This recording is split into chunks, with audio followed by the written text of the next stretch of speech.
સાંભળો. હા બોલ.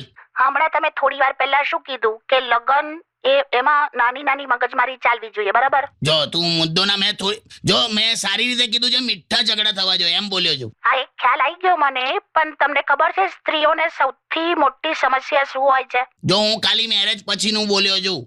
હા બાપા, મને ખ્યાલ આવી ગયો, હું મેરેજ પછીનું જ કહું છું. હા બોલ.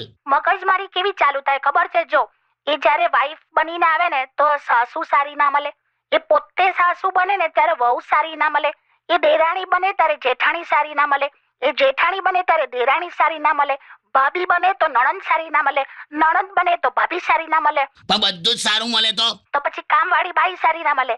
હવે તમે પ્રોબ્લેમ શોધવાનું જ નક્કી કર્યું હોય શું કરવાનું? પણ કાકી આખી વાતમાં હસબન્ડ નું તો તમે કઈ બોલ્યા જ નહીં. એ તો ક્યાં કોઈ દિવસ કોઈને સારો મળ્યો જ છે. છે ને, આપણે તો ડિસ્કશનમાં પણ નથી એમ.